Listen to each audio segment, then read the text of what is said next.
Muito boa tarde a todos. Estou aqui numa posição que não gostaria de estar, estou claramente contrariado, mas faço por pedido do nosso reitor, que infelizmente não pode estar aqui hoje a acompanhar-nos, e que pediu para partilhar com todos os presentes uma notícia que provavelmente todos sabem. Não é? O falecimento hoje, à tarde, da doutora Joana Marques Vidal, que há muitos anos colabora com a nossa instituição, amiga desta casa, e desde 2021 disponibilizou-se para participar no nosso Conselho Geral, que tem presidiu até à data, com todas as capacidades, competências, créditos que nós todos lhe reconhecemos. O Sr. Reitor já partilhou uma mensagem à Academia, que não vou repetir, apenas digo aqui de viva voz que é uma perca para a Universidade, é uma perca para o país, é uma perca muito grande que todos lamentamos. Muito obrigado.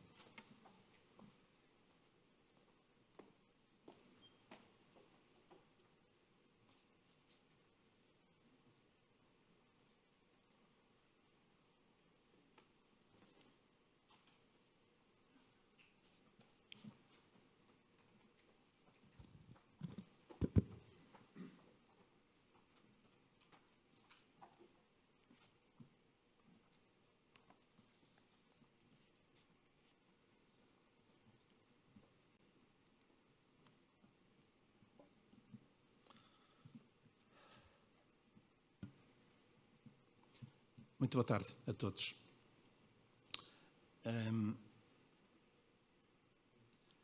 Antes de me dirigir a vocês, dizer-vos apenas que,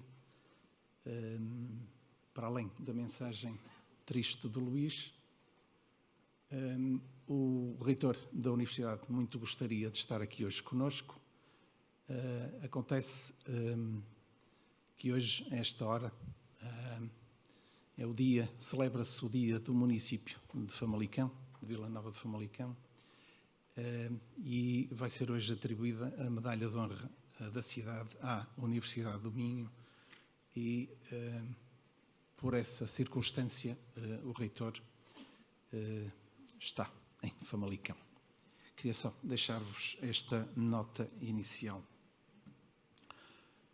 Portanto, caríssimos colegas da equipa reitoral, caros presidentes e vice-presidentes de unidades orgânicas, caros dirigentes da Associação Académica da Universidade do Minho, caros dirigentes do Corpo Técnico, Administrativo e Gestão, caros professores, caros estudantes, caros membros do pessoal técnico, administrativo e de gestão, caros alumni, caros representantes de empresas e organizações parceiras da Universidade, caros mentores, uns presencialmente, outros à distância, caros mentorandos, muito obrigado pela vossa participação na conferência O Futuro do Trabalho.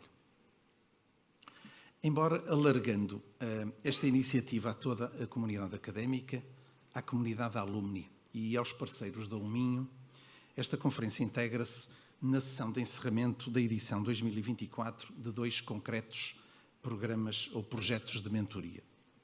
O projeto Mentorias UMinho, que juntou este ano, a 8ª edição, 45 mentorandos, estudantes finalistas de licenciatura, estudantes de mestrado e estudantes de doutoramento, e 45 mentores, alumni da Universidade do Minho, com percursos relevantes nos mais variados setores de atividade. E também o projeto Mentoria Internacional UMinho, que este ano, 2ª edição, juntou 24 mentorandos, estudantes de licenciatura, mestrado e doutoramento, outra vez, e 12 mentores, alumni da UMinho, com percursos relevantes, mas a desenvolver a sua carreira profissional no estrangeiro.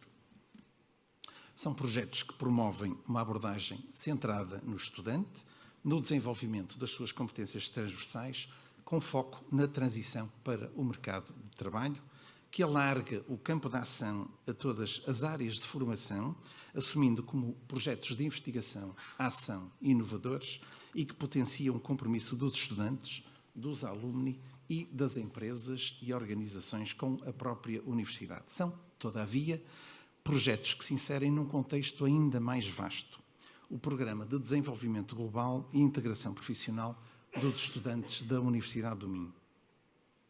Este programa assume características verdadeiramente transversais, porque abrange todos os graus de ensino de todas as unidades orgânicas da Universidade, porque implica o envolvimento não só da academia, mas de várias empresas e parceiros da região, do país e de fora dele, e ainda porque pressupõe o contacto e cruzamento entre diferentes áreas do saber e realidades académicas e profissionais. É um programa que integra 3 pilares: projetos de tutoria-mentoria, promovendo a ligação da alumni a estudantes da universidade, ciclos anuais de workshops e conferências, com ênfase no desenvolvimento de competências transversais, e ainda um plano de visitas de estudo a empresas e organizações no sentido da integração no mercado de trabalho. Apenas a título de exemplo, os estudantes do projeto Mentorias do Minho vão ainda este mês visitar a AR9, a antiga Embraer, em Évora, com oportunidade para também melhor conhecerem a própria cidade-museu, cujo centro histórico foi declarado Património Mundial pela Unesco em 1986. Já os estudantes do projeto Mentoria Internacional do Minho tiveram a oportunidade de visitar, também ainda este mês, as instalações da Jaguar Land Rover em Inglaterra, em Birmingham, e ainda a London Electric Vehicle Company em Coventry, também no Reino Unido. No ano passado haviam visitado os armazéns da Amazon em Barcelona, só a talho de foice. Este programa de desenvolvimento global e integração profissional dos estudantes da universidade faz ele próprio parte de um projeto em curso no âmbito do Plano de Recuperação e Resiliência português, designado por Aliança de Pós-Graduação Competências para o Futuro. Nas medidas Impulso Adultos e Impulso Jovens STEAM. É por isso um projeto que se enquadra muito bem na Conferência 2, o futuro do trabalho, e que, juntando todas as unidades orgânicas de ensino e investigação da Universidade e cerca de 100 parceiros da Universidade, permitiu construir um forte portfólio de cursos de pós-graduação de curta duração, não conferentes de grau, creditados e em articulação com os parceiros da Universidade. E que incluem as áreas da transição digital, da sustentabilidade ambiental e gestão do território, da gestão e inovação empresarial, da comunicação, cultura, sociedade e inclusão, da engenharia e indústria transformadora, da arquitetura e ambiente construído, da saúde e bem-estar e ainda da proteção social e integração. É um projeto que envolve os parceiros da UEM desde a fase de concepção de cada curso até à sua fase de implementação, com quadros superiores das organizações parceiras da Universidade a intervir na lecionação de conteúdos. O projeto arrancou há 2 anos e meio, tem vindo a cumprir as metas com que a Universidade se comprometeu e envolveu já cerca de 1.500 profissionais em formação ao longo da vida, quer na perspectiva do upskilling, quer na perspectiva do reskilling. Ainda no âmbito do PRR português, a Universidade de Minho tem agora, em fase de arranque, um novo projeto designado por o Minho Mais Digital, Competências para o Futuro. Agora na medida Impulso Mais Digital e na submedida Competências Digitais, em que se pretende trabalhar as competências digitais num novo público-alvo. Agora, os estudantes universitários de áreas não STEAM, Science, Technology, Engineering, Arts and Mathematics. De novo, em articulação com os parceiros da Universidade e, de novo, envolvendo todas as unidades orgânicas de ensino e investigação da Universidade, isto na perspectiva das microcredenciais e na formação complementar dos nossos próprios estudantes em competências digitais. Este é, diria eu, o nosso singelo contributo para o futuro do trabalho. Queria então, finalmente, dirigir-me diretamente aos nossos convidados desta tarde, o Pedro Cisa Vieira e o Carlos Oliveira, agradecendo-lhes muito a aceitação do convite para estarem hoje conosco. É para nós uma honra trazer-vos de volta ao Minho, a ambos. O Pedro Cisa Vieira conta com 30 anos de experiência em advocacia, é sócio da PLMJ Advogados nas áreas de bancário e financeiro e ainda de mercado de capitais. Desempenhou funções governativas entre 2017 e 2022, tendo sido Ministro Adjunto e Ministro Adjunto da Economia no 21º Governo Constitucional e Ministro de Estado da Economia e da Transição Digital no 22º Governo Constitucional. Como advogado, foi sócio ainda da Moraes Leitão e da Linklaters. Possui uma vasta experiência na assessoria a clientes portugueses e internacionais em grandes projetos, transações e arbitragens, tendo liderado algumas das operações mais relevantes e estruturantes da economia portuguesa. Formado em Direito pela Faculdade de Direito da Universidade de Lisboa, pecha no currículo do Pedro Cisa Vieira, foi professor convidado da Faculdade de Direito da Universidade Católica Portuguesa e é atualmente professor convidado da Nova School of Law. Tem-se destacado como conferencista e orador convidado em diversos eventos empresariais ou associativos. É comentador do podcast Bloco Central, onde analisa os acontecimentos e os protagonistas da semana. Carlos Oliveira, eu não posso dizer velho conhecido porque é mau, mas és. É um velho conhecido. É licenciado em Engenharia de Sistemas de Informática pela Universidade de Minho, é, portanto, alumni Minho. Eu diria que é já residente dos Fireside Chat da Universidade, é administrador de empresas e senior advisor, foi cofundador e presidente executivo da Fundação José Neves, criou sua primeira empresa, a Mobicomp, que seria adquirida pela Microsoft em 2008. Entre 2008 e 2010 foi gestor da unidade de produto da Microsoft, onde definiu e geriu produtos e tecnologias disponíveis em telemóveis, em telefones móveis em todo o mundo. Ocupou o cargo de Secretário de Estado do Empreendedorismo, Competitividade e Inovação no 19º Governo Constitucional entre 2011 e 2013. Foi ainda membro do Conselho Europeu de Inovação. Foi Presidente da Invest Braga, Agência de Dinamização Económica do município de Braga e responsável ainda pela Startup Braga. Parece-me, então, um painel imbatível para esta conferência, o futuro do trabalho, abordando tópicos como o emprego do futuro, as competências valorizadas, os riscos e as oportunidades, etc., etc. A conferência seguirá o modelo Fireside Chat. Eu há pouco comentava com o Carlos e com o Pedro, quando anunciei esta iniciativa na reunião da equipa reitoral, eu mencionei especificamente Fireside Chat, mas como tenho dois colegas avessos a estrangeirismos, eu tive o cuidado de ir ao Google Translator e anunciei o Fireside Chat como sendo um bate-papo ao lado da lareira, que é o que me diz o Google Translator. Portanto, a conferência seguirá o modelo bate-papo ao lado da lareira, em que o Carlos conduzirá a conversa com o Pedro sobre esta temática e haverá ainda oportunidade para a audiência interagir com os nossos convidados. Como nesta sessão temos, não sei se 4, se 5 mentores internacionais do programa Mentoria Internacional que nos estão a seguir online, na altura da conversa final com os oradores, eles próprios também vão poder intervir e participar na conversa com o Pedro e com o Carlos. Aproveitemos então. Muito obrigado.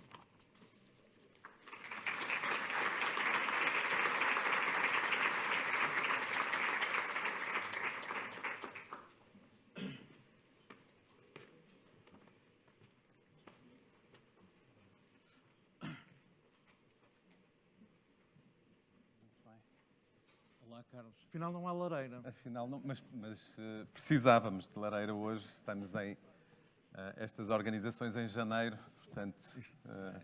Exatamente. Estamos com... Muito bem. Boa tarde a todos. Pedro, quer dizer, este tema aqui do futuro do trabalho daria para estarmos aqui não uns minutos, mas se calhar uns dias a conversar, não é? É verdade. É sempre muito fácil falar do trabalho, do futuro, porque como nós não sabemos como ele vai ser, podemos dizer o que quisermos. Mas podia-se dizer que é um exercício inútil, mas na verdade não é, porque nós podemos identificar algumas tendências, podemos tentar antecipar aquilo que vão ser exigências e que nos habilitam a funcionar como responsáveis de empresas, de escolas, ou mesmo pura e simplesmente como trabalhadores, e portanto, tentar perceber as possibilidades que se abrem, os desafios, etc., é sempre uma coisa útil. Nós podemos estar muito tempo a falar, mas também aí ainda éramos mais especulativos e tínhamos menos interesse, portanto é melhor focarmos nos temas, certo? Certo, é isso. E então, mas o futuro... Eu já disse que o futuro é uma coisa incerta. Como não temos bola de cristal, portanto também a ideia é não tentarmos adivinhar muito, mas eu diria que quando falamos do futuro de quase tudo, mas em particular do futuro do trabalho, estamos a falar do futuro de muitas coisas e, portanto, também complexifica muito estes debates. Estamos a falar do futuro dos sistemas de ensino, como é que se adequam àquilo que venha a ser o futuro das empresas e da economia e daquilo que também são os nossos desejos individuais E como é que eu diria que neste futuro acho que é um papel muito importante para a academia, seja para as universidades, seja para os outros sistemas de ensino, que tem muito a ver com esta evolução que estamos a ter, muito mais para uma orientação para as competências mais do que para os graus e, portanto, os empregadores procuram pessoas com as qualificações, com as competências adequadas àquilo que são as tarefas que pretendem que sejam realizadas, e cada vez menos a preocupação com o grau, porque de facto o grau é importante cada vez mais como uma base para o crescimento de competências numa formação que deve ser ao longo da vida e que deve ser contínua, e portanto estes programas aqui que o professor Guilherme há pouco mencionava são de facto iniciativas importantes de trazer à universidade não só os alumni, mas eu acho que há também um papel muito importante da universidade cada vez mais de trazer pessoas que nunca estiveram na universidade. E nós estamos num país que felizmente tem estado a evoluir muito desde o 25 de Abril em termos dos indicadores de formação. Temos 44%, se não me engano, de jovens que são licenciados, mas ainda temos mais de 39% de pessoas que estão no mercado de trabalho que o último grau de ensino que têm completo é o ensino secundário. E, portanto, o meu tema de que a universidade pode também abrir de alguma maneira, obviamente com a formação adequada, a estas pessoas as portas para que elas possam obter snacks de competências, é um termo que eu gosto de usar, que são competências mais específicas que as desenvolvam verticalmente, mas para isso precisam ter de alguma maneira uma base sobre a qual construir daí a importância de uma boa formação de base. Não sei, Pedro, se concordas. Eu concordo absolutamente, quer dizer, há bastante... As mudanças que estão em curso no mundo e que depois afetam também a forma como nós trabalhamos e como o nosso trabalho é necessário, têm a ver, obviamente, com alterações tecnológicas muito significativas, mas também têm a ver com mudanças na própria organização da economia global. E, portanto, coisas que nós demos por certas há 30 anos atrás, que esta era uma economia onde a capacidade de produção física de bens estava noutras regiões do mundo e que, basicamente, no mundo ocidental onde nos inserimos, evoluímos cada vez mais para apenas a capacidade de desenvolver serviços que estão também eles próprios a mudar naquilo que oferecem às pessoas. Hoje em dia está a ser posto em causa porque, de repente, percebe-se que a organização da economia global e do sistema político global que vigorou nos últimos 30 anos, ele próprio é afetado e que não temos que reduzir dependências de outras regiões do globo, seja para aquilo que são os bens físicos, seja até mais do que isso, nas tecnologias que asseguram a sua produção. Isto é, o equilíbrio da economia global nos últimos décadas era de que as tecnologias, o know-how, a propriedade industrial era desenvolvida no mundo ocidental e que tinha aquilo que todo o mundo desejava comprar. Delegávamos a produção física dos bens aplicando essas tecnologias noutras regiões do globo, mas, digamos assim, a relação com o consumidor final e o domínio daquilo que era específico e que diferenciava o produto estava connosco. Isso deixou de ser verdade. O certo é que, sobretudo da China, mas muitos outros países começaram eles próprios a desenvolver e a dominar as tecnologias de futuro. Nós parece que na Europa e nos Estados Unidos ficámos a descansar à sombra das tecnologias do século XX, que entraram numa fase de grande maturidade e que estão a ser rapidamente alteradas por uma série de motivos que escuso de estar aqui a fazer. E, portanto, de repente começamos a perceber que tudo aquilo que era, por exemplo, a base da economia europeia, que era a indústria automóvel, nós não dominamos as tecnologias de que o automóvel, de que a mobilidade do futuro depende. E, nesse sentido, começamos a perceber, nós temos que investir imenso, investir de maneira diferente. Não podemos esperar que as empresas todas façam o esforço de desenvolvimento, de adaptação de tecnologia, de preparação da força de trabalho para isso. Todo o mundo está a mudar. Ao fazer esta mudança de contexto geopolítico e a aceleração que as tecnologias também estão a conhecer, tem um impacto brutal sobre a organização económica e sobre o funcionamento das empresas. E, portanto, para concluir e para ir ao encontro do que estavas precisamente a dizer, cada vez mais as competências que, ao longo da nossa vida profissional, nós vamos, que também já agora vai ser muito mais longa do que foi no passado, porque as nossas próprias vidas são mais longas, vão ter que mudar muito significativamente e os sistemas de formação e de ensino têm que estar preparados para ir respondendo sistematicamente às necessidades da economia e da força de trabalho, mais do que pensar que se dá uma formação de 5 anos, quando a pessoa está a sair da adolescência, e que isso serve para o mundo inteiro. Para as escolas é, obviamente, uma exigência muito grande, que também estão a fazer com maior ou menor dificuldade, mas que se não existe, a economia depois não consegue responder. Sim, e eu diria que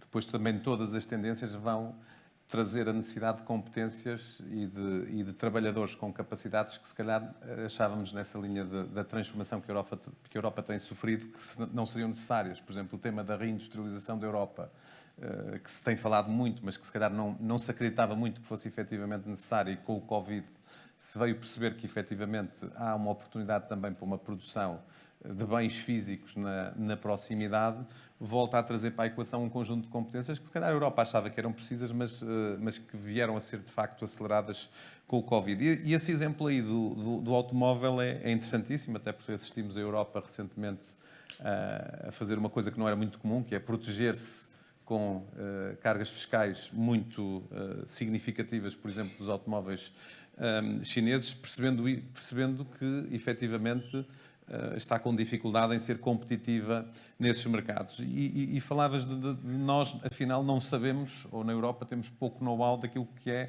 são os carros do futuro. Apesar daqui em Braga termos muito know-how, e aliás com a Universidade de Minho, com a Bosch e com o que se está a fazer aqui com a Universidade e com a Bosch, mas do ponto de vista, estou a referir-me em termos de escala. E isto vai um bocadinho às competências.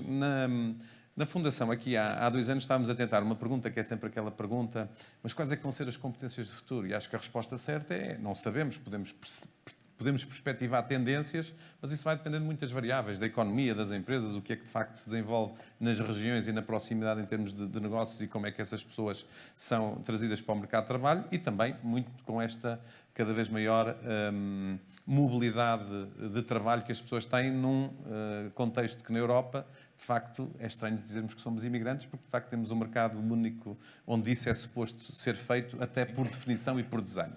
Mas aqui na questão do automóvel tentávamos perceber o que é afinal uma perspectivação do que é que são uma profissão do futuro. Eu acho que já numa ou noutra situação aqui o referi. Então fomos tentar perceber o que é que seria um engenheiro mecânico do futuro.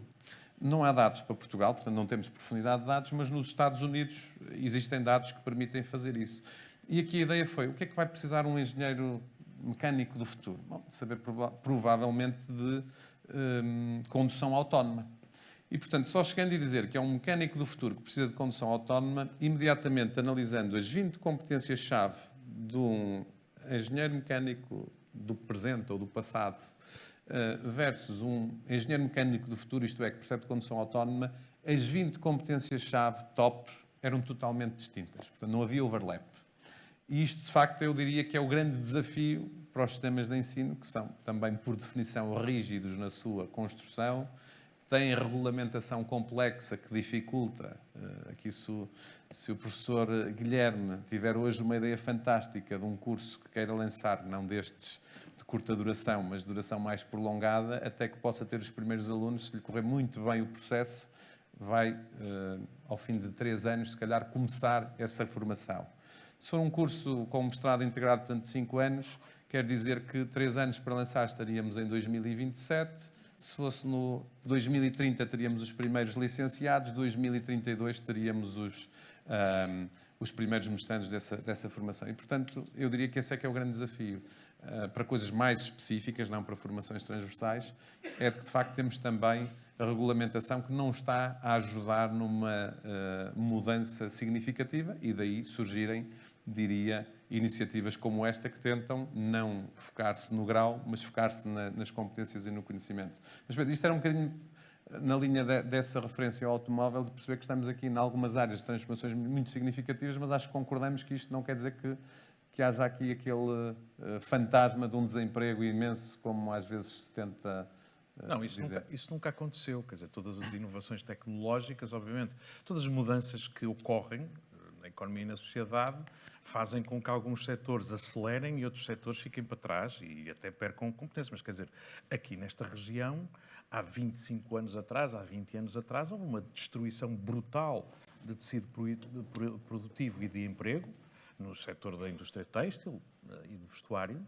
e tudo isso foi absorvido. Quer dizer, houve um desemprego muito grande, mas ele rapidamente foi absorvido e houve transição dentro do mesmo setor e até para outros setores. Outros exemplos grandes de deslocação de emprego recente tivemos, por exemplo, no setor da restauração e alojamento, a seguir à Covid, perderam-se 50 mil empregos, que as pessoas não ficaram em casa desempregadas, foram para outras profissões mais bem pagas, com melhores condições de trabalho, e o setor teve que depois se recompor, ir recrutar imigrantes, teve que ir oferecer novas condições de trabalho, semanas de 4 dias, etc., para que puderem voltar a captar novos trabalhadores e não aqueles que tinham. Portanto, essas mudanças aconteceram sempre assim ao longo da história, quer dizer, basta pensar que se nós circulássemos em Nova Iorque no início do século XX, só víamos veículos puxados a cavalo e um ou outro podia ser automóvel. E 20 anos depois, que não é quase nada, já não havia cavalos em Nova Iorque. E, portanto, e o que é que aconteceu a todos os moços de estrebaria, a todos os cocheiros, etc.? Arranjaram trabalho. Pode-se dizer, mas agora as profissões do futuro têm muito maiores exigências do que as do passado e exigem outras competências. É verdade, tudo isso é assim e eu acho que as sociedades têm uma enorme capacidade de adaptação. Faço o meu exemplo pessoal, que é como é que eu vivia há 10 anos atrás, sem um smartphone como o que eu tenho agora, onde eu faço praticamente tudo. O que se passou, o que é a experiência de ir a um supermercado, o que é a experiência de comprar online, todas estas coisas são competências bastante complexas que os cidadãos mais desqualificados foram capazes de ir absorvendo a uma rapidez que se calhar nos parecia completamente impossível de conceber. Portanto, eu acho que as sociedades são mais resilientes do que pensamos e acho, sobretudo, que à medida que a educação de base da população vai melhorando, também toda esta massa de trabalhadores acaba por desenvolver essas competências. Portanto, eu não estou nada pessimista. Deixa-me só fazer mais um comentário àquela tua intervenção. Fala-se da reindustrialização da Europa, porque, de facto, nós precisamos de voltar a produzir bens físicos, coisa que achávamos que não era necessário. Mas a maneira como vamos voltar a produzir não vai ser, nem sequer vai ser como foi a China nos últimos 20 anos. Quer dizer, vamos ter muito mais automação, vamos ter uma contribuição muito... Os trabalhadores que vão estar na parte digamos assim, mais física, numa fábrica ou na instalação de novas redes de comunicações ou de energia, ou seja lá o que for, porque isso é preciso mesmo gente que esteja no terreno a montar coisas, vão ter competências muito diferentes daqueles que eram os operários indiferenciados que ainda há 25 anos atrás constituíam o grosso da capacidade produtiva da indústria portuguesa.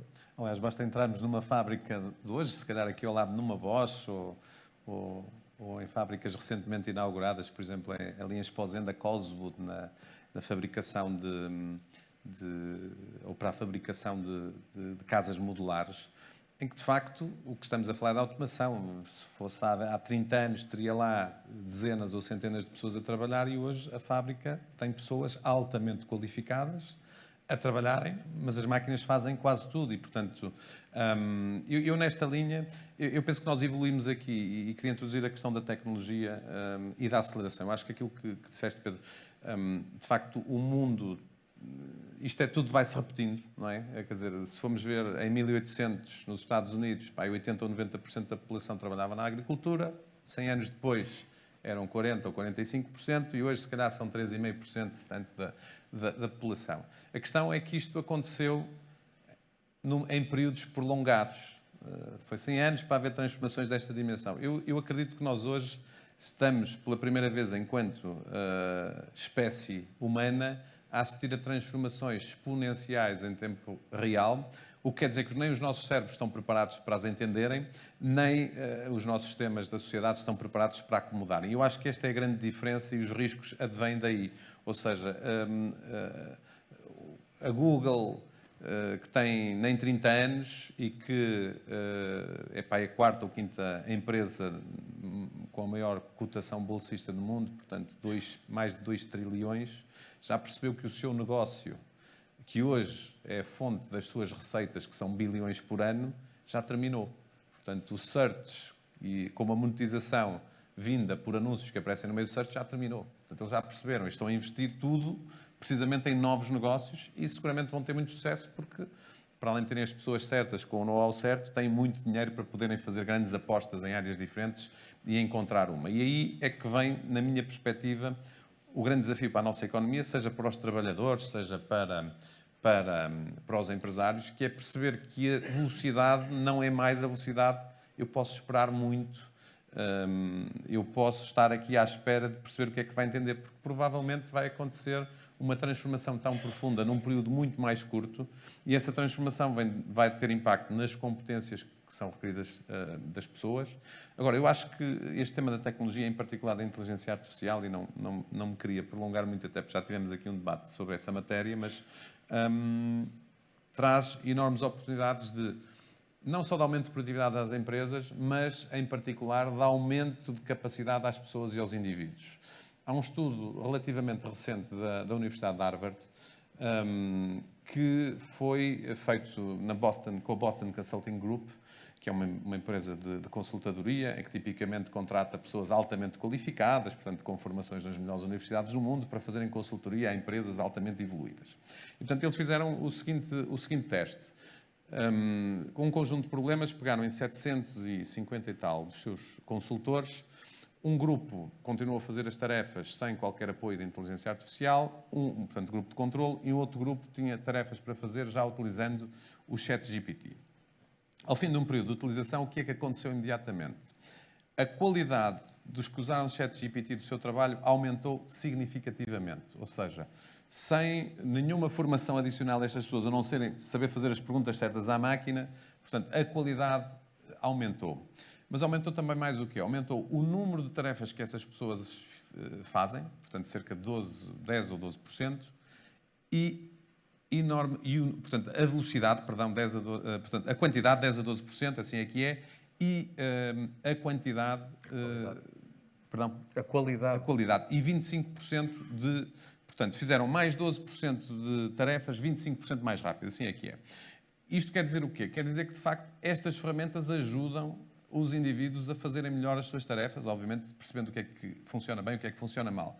Mas o mais interessante também deste estudo foi depois o seguinte: olhando para estes 750 e tal consultores, todos eles muito inteligentes e muito bem formados e por aí adiante, o grupo que mais se destacava no início era cerca de 28%, entre aspas, mais inteligente, entregava melhor trabalho. Quando comparado depois com o grupo que usou o ChatGPT, a vantagem era só de 4%. Ou seja, a máquina tornou os humanos mais inteligentes. E eu acho que esta é, de facto, a grande oportunidade. É nós, enquanto indivíduos, conseguirmos começar a tirar partido destas tecnologias para fazermos melhor as nossas tarefas do dia-a-dia, sabendo que hoje estas ferramentas têm ainda muitas debilidades. E isto é também um enorme desafio. Estamos numa universidade para a utilização destas tecnologias, inclusive no acompanhamento dos alunos, na indicação daquilo que são, por exemplo, quase como tutores virtuais, o que é que são as áreas onde é preciso um pouco mais de trabalho ou de pesquisa. E, portanto, eu diria que isto traz aqui, não só para o mercado de trabalho, enormes desafios, mas também para o próprio sistema de ensino. Sim, e já agora dois comentários ao que disseste. Primeiro é que, de facto, o aumento de produtividade é brutal. Medido apenas em coisas... Nós podemos medir de várias maneiras, no output, no número de tarefas que conseguimos concluir num determinado momento no tempo, e depois, se essas tarefas têm melhor qualidade, podemos vender mais caro. E isso também é outra medida de produtividade.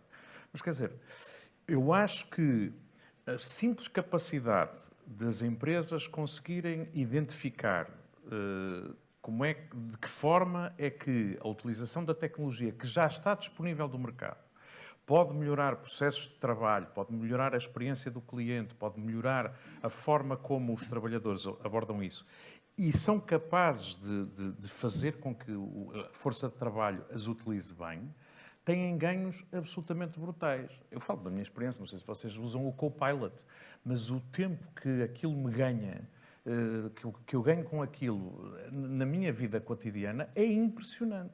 É impressionante. E eu acho que aquilo que estavas a dizer, de que os ganhos de produtividade, a capacidade de nós fazermos mais e melhor as tarefas que temos, e até de, eventualmente, com o tempo, começarmos a conceber outro tipo de tarefas, começarmos a entregar como organizações coisas diferentes aos clientes e se tornarmos mais relevantes no mercado, tudo isso vai gerar uma espécie de excedente que também vai ser um desafio empresarial e societal muito grande saber como é que vamos distribuir esse excedente. Acho que era o Keynes que dizia, há 100 anos atrás, que no fim do século o aumento de produtividade gerado pelas novas tecnologias ia permitir que, para satisfazer as suas necessidades, as pessoas trabalhassem apenas 15 horas por semana. E que o grande desafio da humanidade era saber como ocupar o lazer. Se íamos usar a cultivar o espírito, a dedicar-nos a coisas que nos enobrecessem como pessoas, ou se íamos embrutecer. E a verdade é que até a produtividade aumentou imenso e nós não passamos a trabalhar menos, pelo menos nos Estados Unidos. Na Europa trabalha-se bastante menos do que há 50 anos atrás, mas nos Estados Unidos o declínio das horas trabalhadas não foram assim tantas. Mas basicamente aquilo que nós temos que saber é como é que vamos usar esse excedente.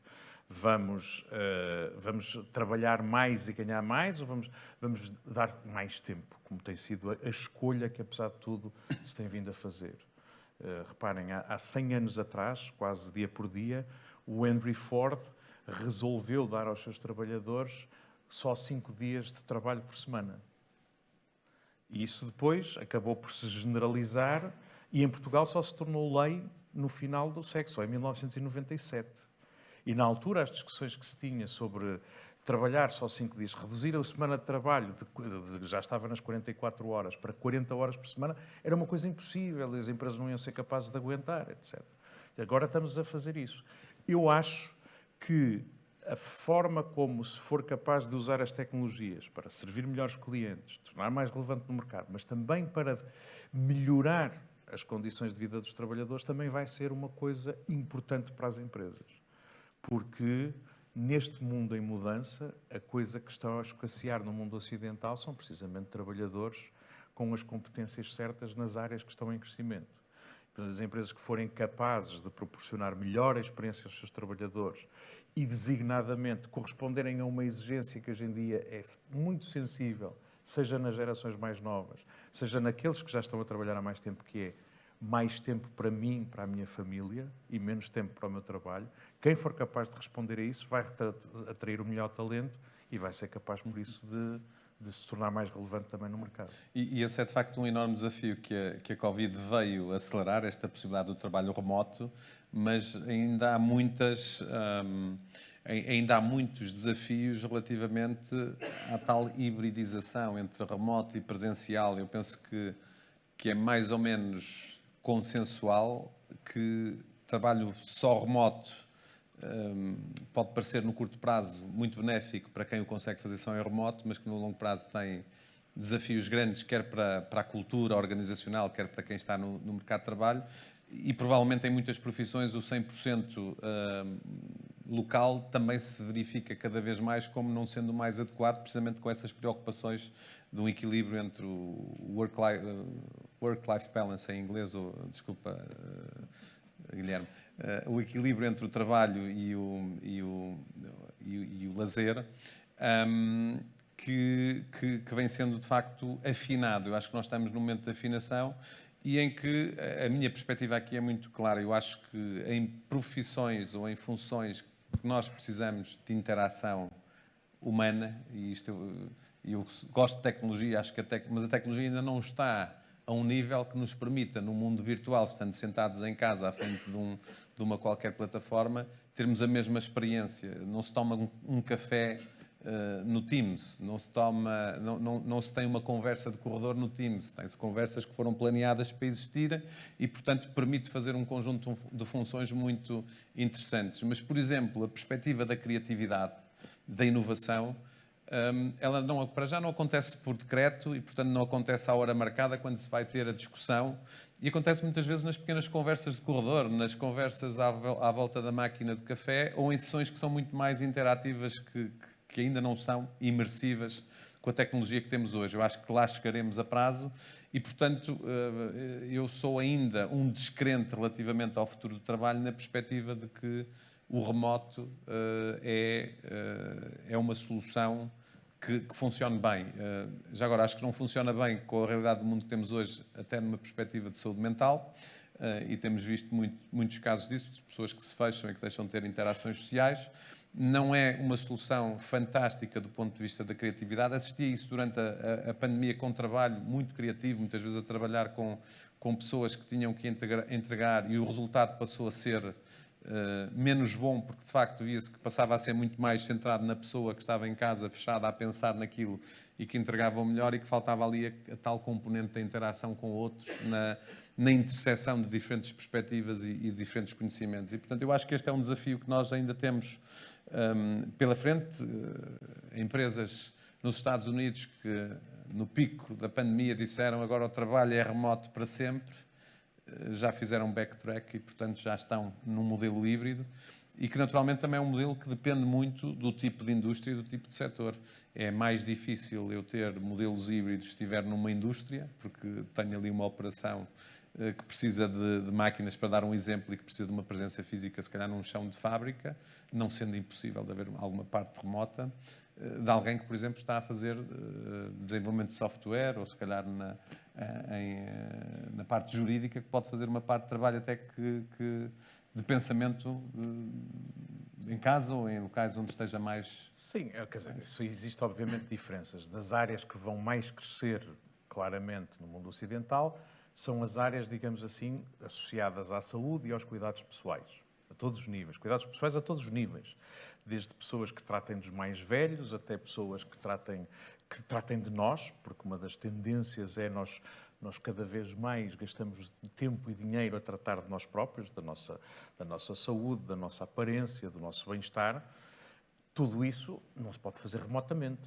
Tudo isso é mesmo trabalho que tem que ser feito no local. Lá está quem vai fazer a instalação dos painéis solares, quem vai fazer manutenção de redes, quem anda a construir os edifícios que nós precisamos nos tempos e das infraestruturas que precisamos. Esse tem que estar no sítio. Nós podemos, mesmo na construção, nós podemos ter muita coisa pré-fabricada, mas há uma exigência que, a certa altura, é estar no sítio a fazer o trabalho concreto. Isso é muito difícil de fazer remotamente. Mas em quase tudo o resto, nós podemos pensar que as coisas podem ser feitas à distância. E, de facto, eu não sei muito bem como é que isso vai evoluir. Já tivemos uma experiência, digamos assim, social, massiva, que era inconcebível noutras circunstâncias, que foi quando todos fomos para casa, e foi possível manter as economias e as empresas a funcionar de uma maneira que provavelmente ninguém acreditaria que se verificasse, e também já sabemos o que é que a prazo isso significa do ponto de vista de cultura das organizações, de desenvolvimento e formação dos trabalhadores, etc, etc. Mas a verdade é esta. Eu não conheço hoje uma entrevista de emprego em que o candidato, sobretudo no setor dos serviços, não diga: então, e como é que é a vossa política de trabalho à distância?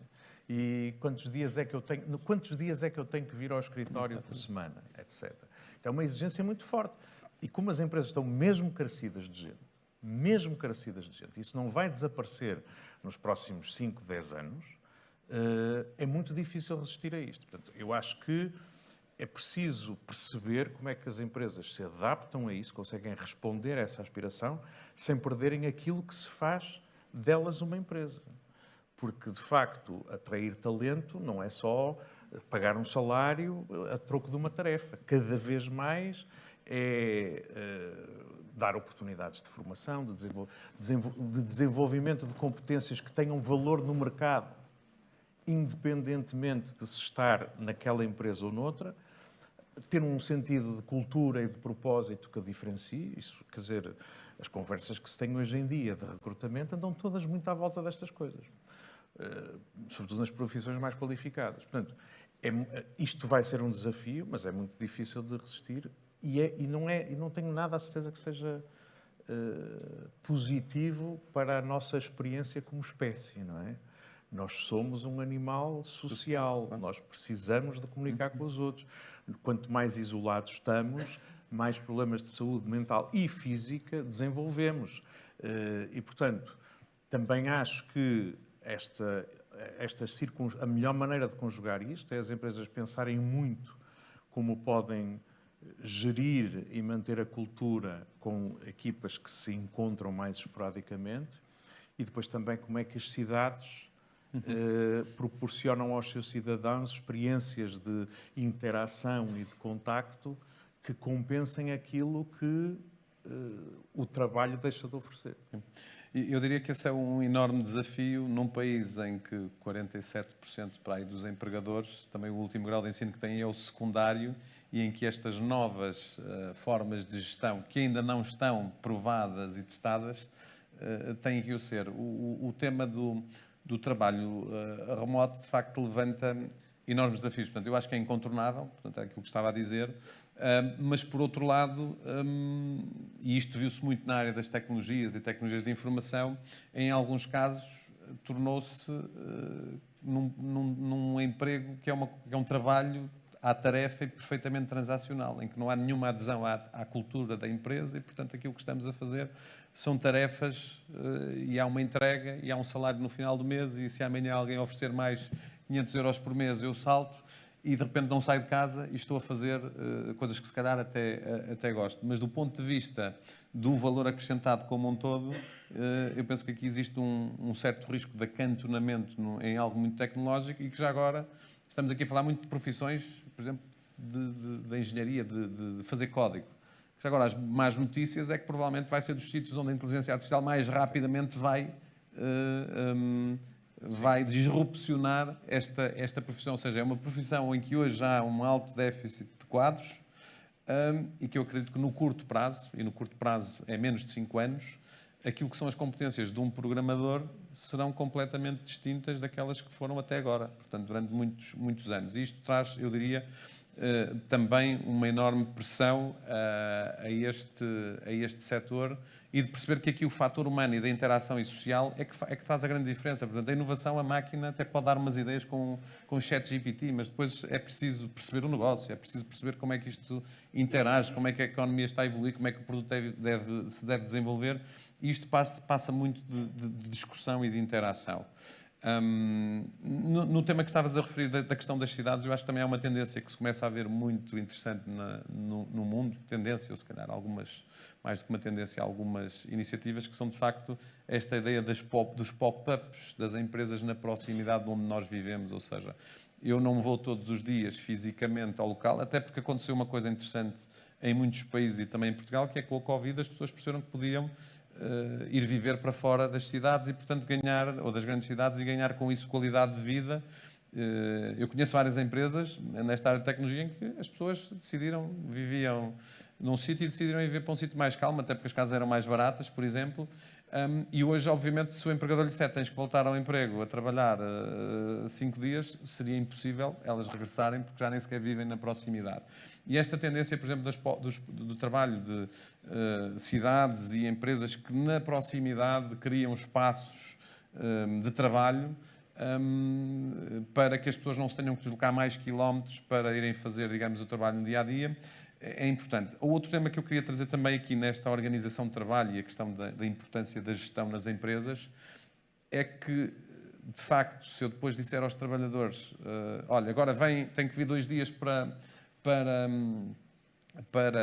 o escritório, mas se nesses 2 dias ele está a fazer exatamente a mesma coisa que podia fazer em casa, não há valor nenhum ele ir para o escritório e pode estar em casa. E, portanto, há aqui uma mudança também daquilo que se faz no escritório e já há também um trabalho grande que está a ser feito do ponto de vista até de arquitetura dos escritórios, o que é que deve ser o espaço de trabalho, em que em muitos setores, nestes mais intensivos em conhecimento, o escritório já não é o sítio para eu ter uma secretária para estar a trabalhar com o computador de headphones, isso se faça em casa.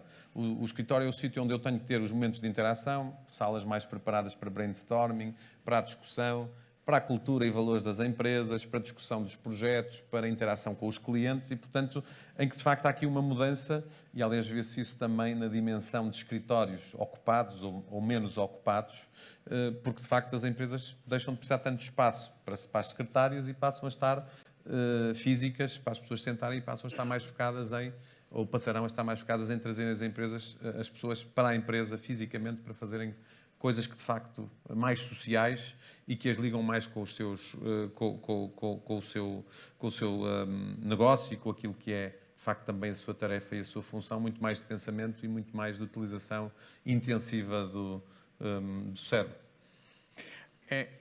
Eu não sei como é que vão evoluir as cidades. A verdade é esta: as economias que têm sucesso ao longo da história concentram pessoas. As pessoas são atraídas pelo sítio onde encontram outras pessoas, onde há atividades criativas, onde se absorvem novas ideias, onde há mais oportunidade de emprego, onde hoje em dia há oportunidades de formação e de educação, há oportunidades de lazer, etc, etc. Ou seja, mesmo que eu não precise de estar todos os dias no escritório, a verdade é que o apelo das cidades é irresistível. Eu quero ter uma família, quero ter uma vida mais calma. Sim, mas eu tenho filhos, eu quero que os meus filhos vão a uma escola. Onde é que estão as melhores escolas? Onde é que eu, que se quero sair à noite, encontro um sítio onde possa ir ao teatro, onde possa conhecer pessoas?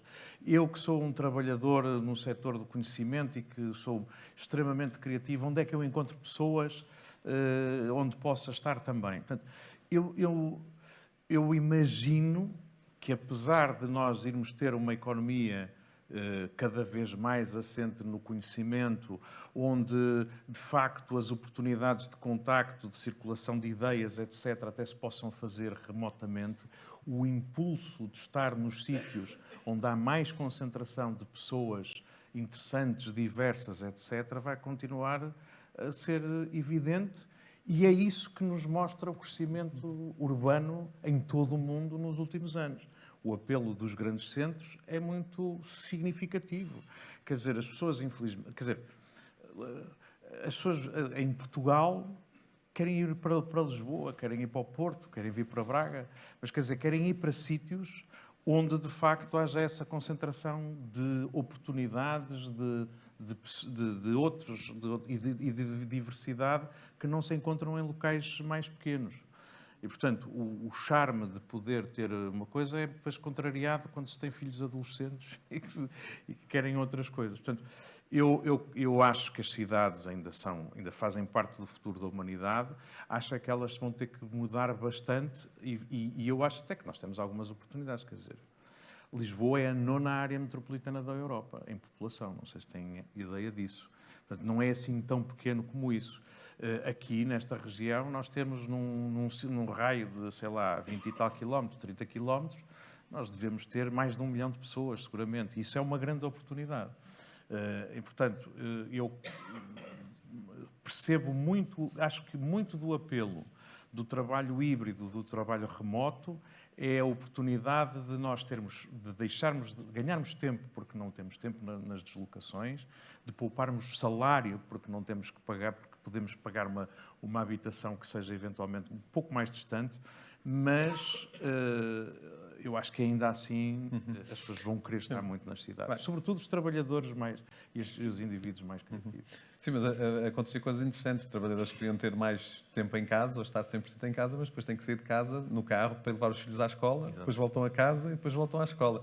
E, portanto, ou seja, isto também não é tão linear nessa perspectiva, porque depois as pessoas acabam por ter ritmos sociais que implicam os movimentos e que, portanto, muitas vezes estar no escritório não é assim tão diferente de estar em casa, porque se eu tenho que sair para ir levar os meus filhos à escola, em vez de voltar a casa, posso ir ao escritório, obviamente desde que o escritório não fica a uma distância pouco interessante daquilo que é o local onde se habita.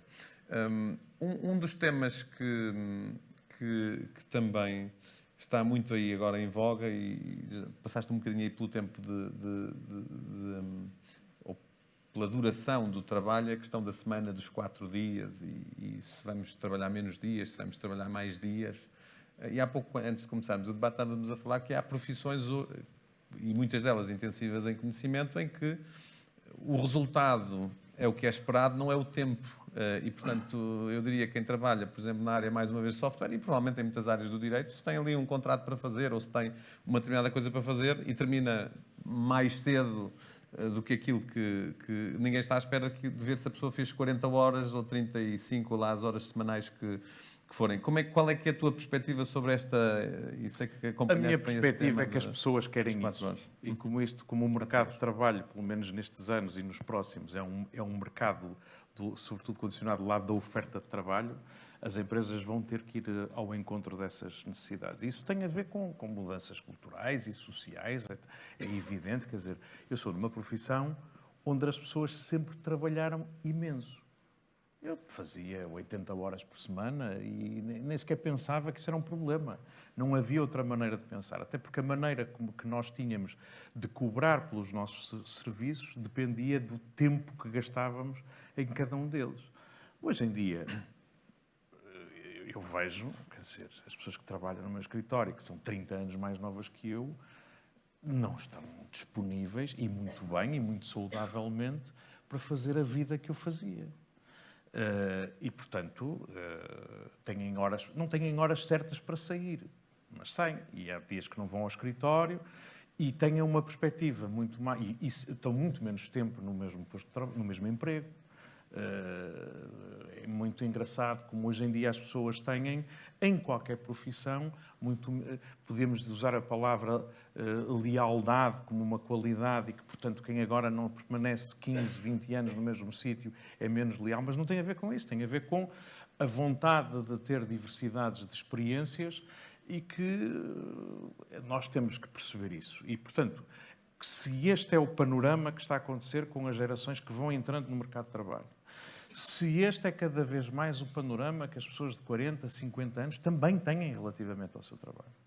Quer dizer, eu acho que, sobretudo depois da Covid, as pessoas percebem que não querem trabalhar da mesma maneira e o mesmo número de horas. As empresas ou respondem a isso ou ficam sem gente. E, por isso, eu acho que isso vai acontecer. E que vai acontecer e vai exigir, sobretudo, grandes alterações na forma como o trabalho é organizado dentro das empresas. Eu estive a ver o relatório daquela experiência piloto que fizemos recentemente em Portugal sobre a Semana dos 4 Dias. Está longe de ser uma amostra representativa, mas como experiência é interessante e é muito alinhada com experiências semelhantes que se fizeram noutros países do mundo. E, basicamente, os resultados são muito impressionantes. Bastando uma simples reorganização de processos de trabalho, melhor utilização de tecnologias, etc., e melhor forma de medir o trabalho, ou seja, em vez de ver quantas horas é que tu estiveste entre o momento que picaste o ponto à entrada e picaste o ponto à saída, e começaste a olhar para quantas tarefas é que eu faço, quantos contactos tive com o cliente, quantos problemas resolvi durante o tempo de trabalho. As empresas foram obrigadas a pensar melhor no trabalho, os trabalhadores também a terem, por exemplo, coisas como comunicações assíncronas, como o tempo em que estão desligados os instrumentos de comunicação, e, portanto, eu tenho 2 horas em que não estou a ser interrompido no meu trabalho. E aquilo que verificaram foi o seguinte: em média, as empresas que passam por estas experiências reduzem o tempo de trabalho. Em Portugal passou o tempo médio de trabalho por semana de 41,6 horas para 36 horas, durante aqueles 4 dias, e houve empresas que fizeram quinzenas de 9 dias de trabalho, e o output não se degradou. E o que é mais engraçado é o seguinte, é que depois aos trabalhadores que passaram pela experiência e que trabalharam menos um dia por semana ou menos 2 dias, 1 dia por quinzena, quando perguntados se você agora voltasse a ter que trabalhar aquele dia que agora tem de pausa, quanto é que você exigia no salário? E a média são 28%. Ou seja, queriam um aumento salarial de 28% para voltarem a trabalhar os 5 dias. Com uma redução apenas de 12% das horas de trabalho e com degradação mínima do output do trabalho. Portanto, melhores práticas de gestão, melhores métodos de trabalho podem permitir oferecer isto e é um excelente instrumento de atração e retenção de pessoas. E, portanto, eu acho que estas coisas, eu não vejo como possa deixar de ser assim, porque os próximos anos no mercado de trabalho no mundo ocidental vão continuar a ser mercados em que a oferta é que condiciona. E com esta oferta limitada de trabalhadores qualificados em muitíssimos setores. Qualificados e não qualificados. Sim, quando qualificados para o setor, não é? Trabalhadores, hoje em dia, tu mas qualificados para o setor em questão, nesse sentido.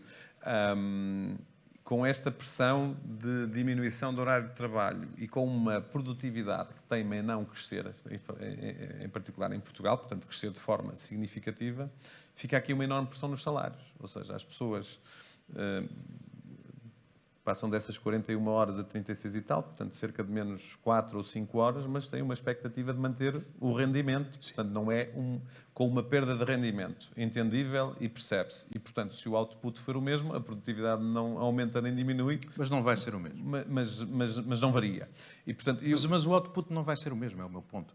Quer dizer, o que as experiências mostram em termos internacionais é que o output continua a ser o mesmo. Tudo passa por melhor organização do trabalho, por melhor utilização das tecnologias.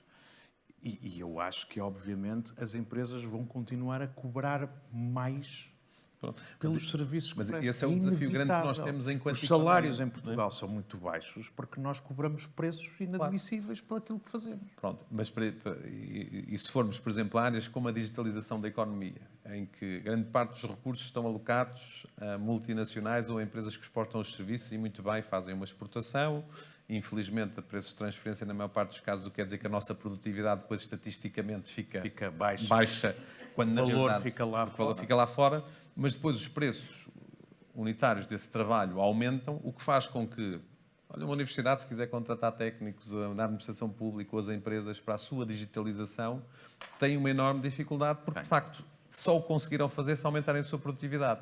E para aumentarem a sua produtividade têm que aumentar os preços. Para aumentarem os preços, se não exportarem, vão ter uma dificuldade enorme no mercado nacional em vender. Portanto, eu diria que nós temos aqui um conjunto de desafios grandes por exemplo, na perspectiva da digitalização, se não conseguirmos que as empresas, se calhar, e no caso os trabalhadores, consigam perceber que há outros valores que podem ajudar a compensar o salário, nomeadamente estas questões de uma maior flexibilidade, enquanto o salário não consiga convergir para valores internacionais, e aqui falo, obviamente, na comparação com trabalho puramente remoto, para quem não quer emigrar. E eu diria que temos aqui um grande desafio, que é termos recursos disponíveis para as empresas nacionais poderem fazer, no caso estou a falar da digitalização, mas pode ser num conjunto de outras áreas. E eu acho que este é um dos desafios grandes que nós temos enquanto país, que é, eu não posso ter, por exemplo, um bastonário de uma determinada ordem a dizer, eu queria fazer aqui um conjunto de processos na área da digitalização, mas o que me estão a pedir, que já agora são os preços parecidos com aqueles que fazem a clientes estrangeiros, eu não consigo pagar. E, portanto, vou ficar atrasado neste meu processo. E, portanto, eu diria que isto não é uma inevitabilidade, mas que é um desafio grande de como é que nós subimos na cadeia de valor para aumentar a produtividade. E se na década passada, na minha perspectiva, por exemplo,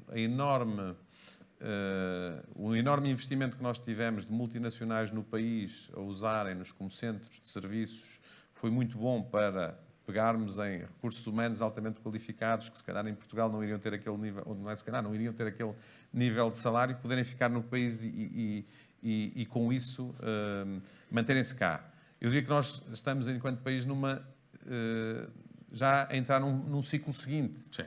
Que é o ciclo de como é que nós, estes recursos que temos alocados à economia, os podemos pôr em áreas de maior valor acrescentado que possam vender diretamente lá fora, aumentando a produtividade para que os salários aumentem. E, portanto, esta realocação...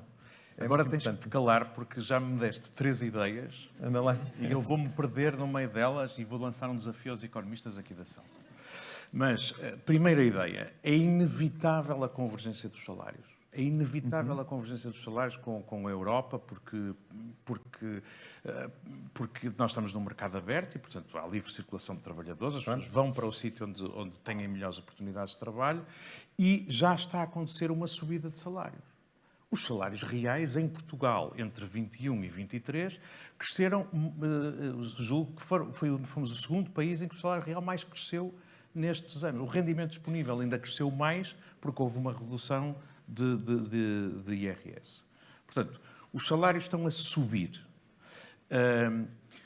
A produtividade também nos últimos, se não olharmos para 20 anos, mas olharmos para os últimos 10 anos, a produtividade também tem vindo a subir. O produto está a subir mais do que o emprego, está a subir mais do que as horas trabalhadas. Portanto, sobretudo nestes 3 últimos anos, está a subir também. Os preços estão a subir.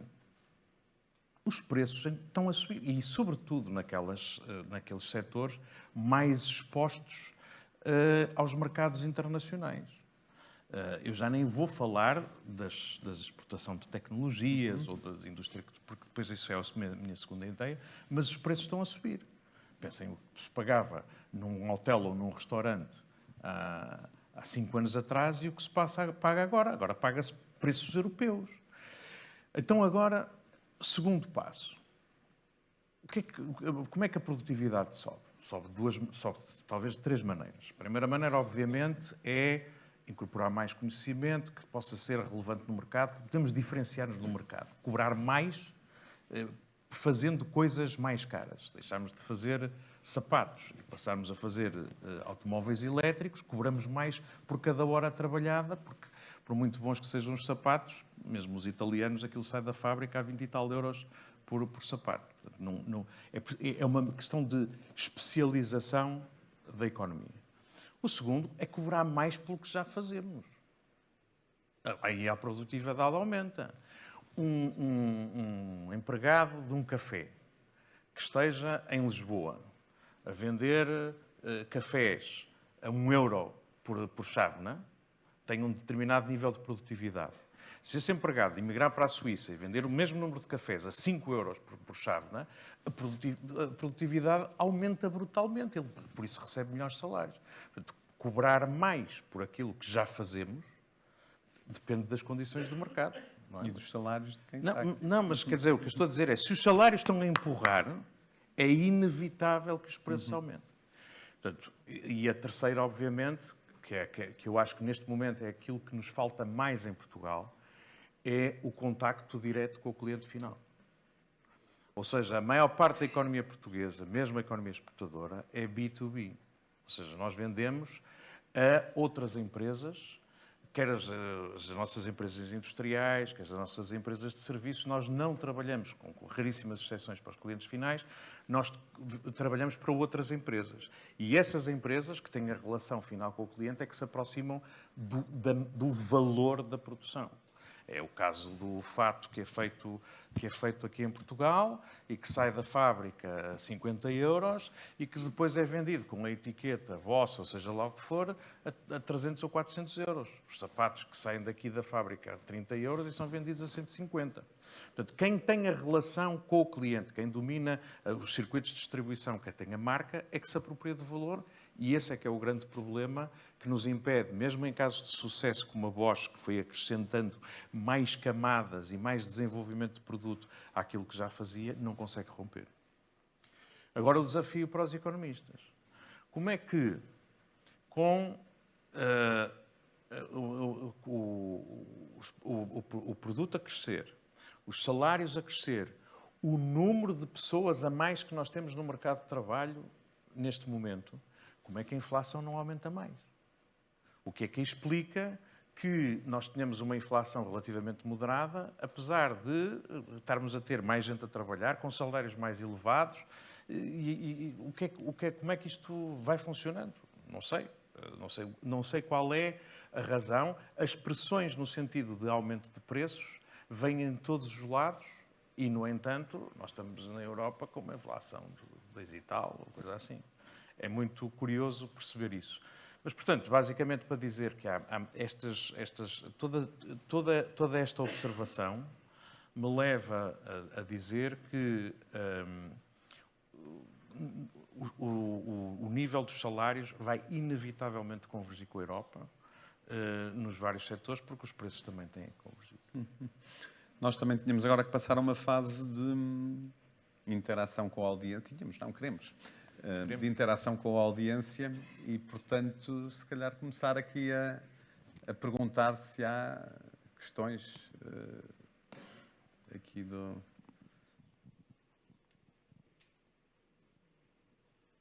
já está ali uma. Portanto, não foi preciso um voluntário à força. Temos aqui. Muito boa tarde a todos.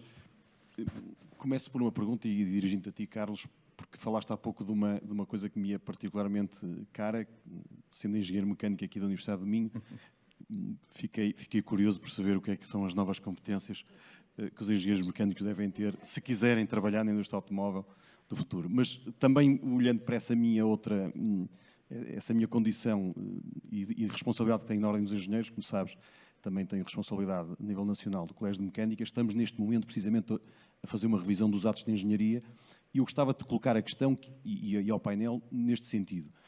Será que, como não conseguimos ter a bola de cristal para antecipar o futuro e não adivinhando quais são as competências dos próximos 40 ou 50 anos, se as escolas de engenharia, agora falando em engenharia em particular, mas podia ser de direito ou de economia ou de outra qualquer, se a formação não deve estar mais focada nas ciências de base e nas disciplinas de base, no caso da engenharia da matemática, da física, da química, da biologia e por aí fora, e não tanto em algumas tecnologias tão emergentes que possam ser, enfim, mais de moda no momento, mas que com um grau de obsolescência elevado.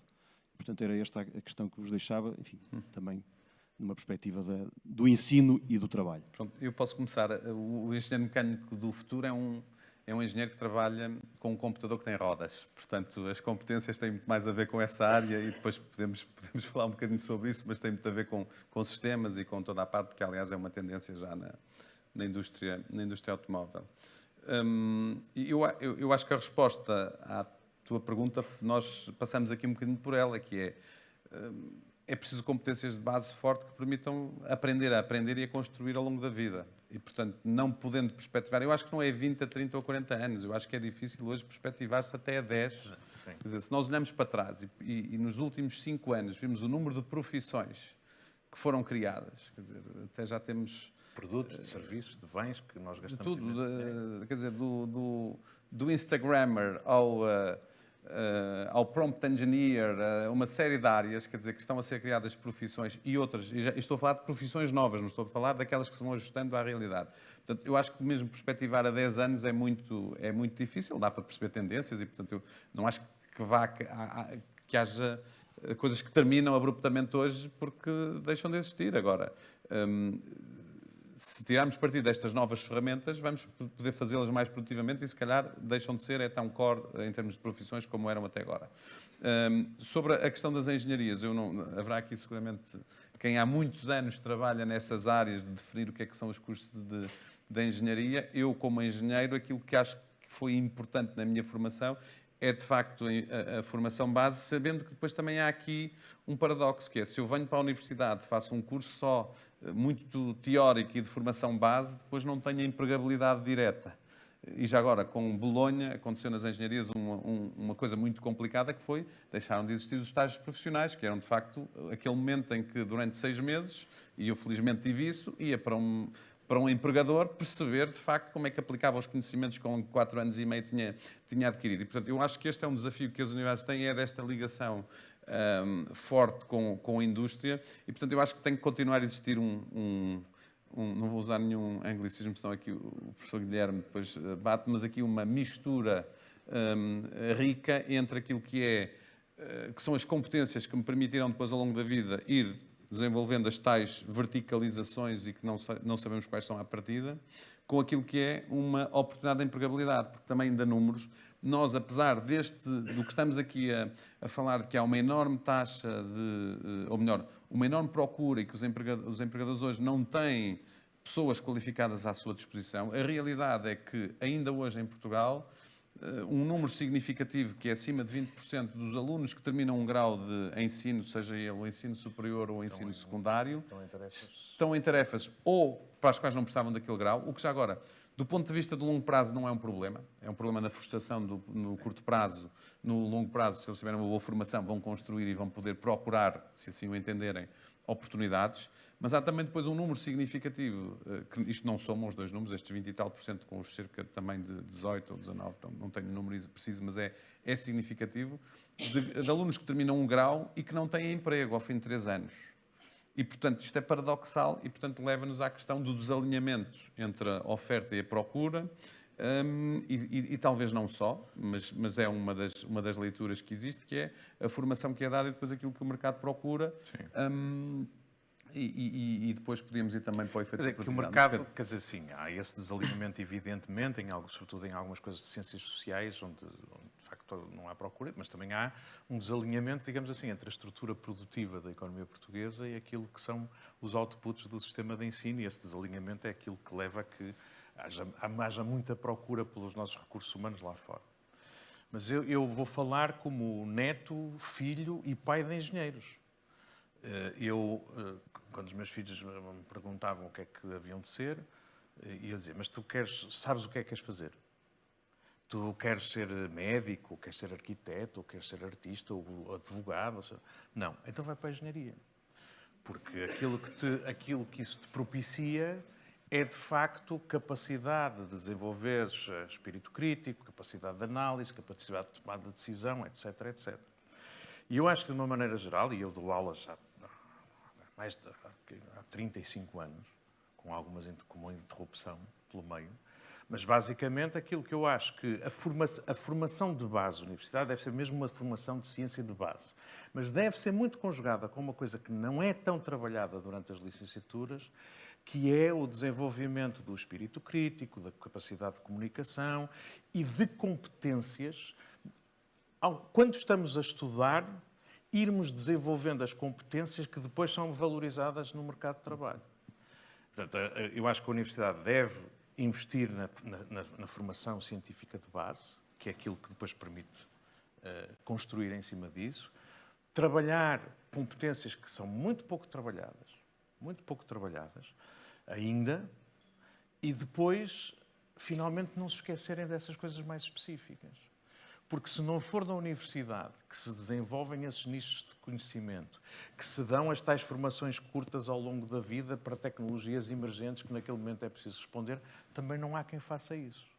Portanto, acho que o desafio para o sistema de ensino é mesmo esse, é como é que nós damos na base, se calhar logo desde o ensino básico, como é que nós desenvolvemos a tal capacidade de aprender, de comunicar, de pensar criticamente, como é que depois desenvolvemos os conhecimentos científicos de base em cima do qual construímos tudo, e depois como é que como é que continuamos a ir à universidade buscar aquelas coisas específicas que ao longo da nossa vida nos vão ser exigidas.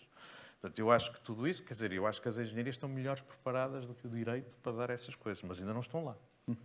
Eu já agora aproveitava para dar um exemplo prático de que eu acho que nesta questão das competências agora, antigamente eram soft skills, agora mais socioemocionais, a terminologia se calhar mais adequada, que de facto a Universidade tem aqui uma oportunidade de as potenciar, vindo elas mais ou menos trabalhadas dos graus anteriores, e eu diria que essa é uma enorme oportunidade. O trabalhar em equipa, por exemplo, que é aquilo que depois as empresas, que é preciso em empresas, já falamos aqui do pensamento crítico de todas essas áreas, mas todas estas competências, eu diria que a Universidade pode estar mais preparada ou ter mais sistemas para poder potenciar esse desenvolvimento dessas competências. O outro, por exemplo, nas engenharias, é a tangibilização que o Pedro falava de coisas que muitas vezes são muito abstratas e que não se percebe a aplicação depois para chegar ao mercado de trabalho. Eu lembro-me que, no meu segundo ano aqui na universidade, estávamos a falar em matemática discreta, de teoremas de conjuntos, ou de coisas abstratas, pareciam complexas. E quando chegamos ao quarto ano, a aplicação prática daquilo era tão evidente, dizer, porque é que no segundo ano não houve aqui um alinhamento entre esta teoria com a parte prática e depois, porque isto afinal não é assim tão abstrato quanto isso. É uma coisa que me surpreende, mas não sei se é comum a todas as universidades, mas a minha experiência é assim. Mete-se nos primeiros anos os professores mais herméticos e os temas mais terríveis e depois só no fim é que começa a ser pedagogicamente mais interessantes. Mas não sei. Obviamente que há aqui uma ideia de um caminho, mas eu diria que aqui o paralelo que faço com as engenharias e aqui a Universidade do Minho é precursora também. Isso é a própria forma como a Universidade inovou na aprendizagem ou no ensino da medicina. Que em vez de olhar para os sistemas verticalmente e por aí adiante, vou estudar a mão. Isto da mão em toda a sua perspectiva. Se calhar as engenharias precisam também um bocadinho desta perspectiva de um ensino mais sistémico, até para uma coisa fundamental, que é para atraírem mais mulheres. Porque nós só vamos ter mais engenheiros em áreas fundamentais se tivermos mais mulheres. É a oportunidade. E, portanto, Mais eu diria mulheres, que... mais estudantes estrangeiros, mais tudo aquilo que seja... E, portanto, eu acho que mais gente. fazer aqui uma descomplicação de uma coisa que tem sido, eu acho que é uma oportunidade e, portanto, já estamos aqui a falar de que é que devia ser as engenharias para alguém da ordem dos engenheiros, portanto, mais questões, mais ali em cima. Aí. Pronto. Ok, já. Falámos em vários fatores, ou mencionaram vários fatores e exigências que agora as pessoas exigem nos empregos, não é? Nas várias ofertas de empregos, como o trabalho híbrido e várias condições que melhoram a qualidade de vida. Eu gostava de saber a opinião dos dois em relação a se esses fatores que melhoram a qualidade de vida vão se sobrepor, por exemplo, a retornos monetários em empregos no conceito de ter uma carreira de sucesso, porque nós acho que todos crescemos com o conceito de carreira de sucesso ser alguém que tenha um retorno monetário muito elevado. Ou seja, no fundo o que eu quero saber é se eu posso considerar, ou se esta mentalidade de considerar que eu tenho uma carreira de sucesso vai significar que eu tenho uma carreira com melhor qualidade de vida e com um retorno monetário não tão elevado. Eu acho que tem muito a ver com aspirações pessoais e com aspirações societais, não é? Quer dizer, a certa altura era identificado socialmente como tendo sucesso uma pessoa que tinha capacidade de, profissionalmente ou através da atividade de negócios, ou seja lá o que for, ganhar muito dinheiro visível em coisas que se podiam mostrar e que se podiam ver. Isto era uma aspiração, as pessoas da minha idade, quer dizer, era isto que queriam, era um país que estava a crescer e, portanto, focava-se nisto. E isto, obviamente, era depois diferenciado em termos da sociedade, até pelas apetências profissionais e pelas qualificações profissionais de cada um. Mas a aspiração, o modelo do profissional de sucesso era este. Uma pessoa que ganhava muito dinheiro, comprava carro, trocava de carro rapidamente, ia comprando boa roupa, etc., fazendo férias mais caras, etc. Eu não acho que isto vá desaparecer. Eu acho que as pessoas, de uma maneira geral, nas sociedades, as pessoas querem viver mais confortavelmente, querem ter lazer de qualidade e isso custa dinheiro. E, portanto, as pessoas vão sempre fazer a pressão por salários. Se eu estou numa empresa, eu olho para o lado para quanto é que ganha o meu colega. Se eu estou numa empresa e estou a olhar para as outras empresas e a ver o que é que... Mas o que me parece também é que hoje em dia, societalmente, começam a surgir outro tipo de aspirações que as empresas têm que acomodar. E, portanto, quando eu digo que... Quando eu converso com responsáveis de hospitais que me dizem os médicos mais novos chegam ao fim de semana e não querem fazer bem.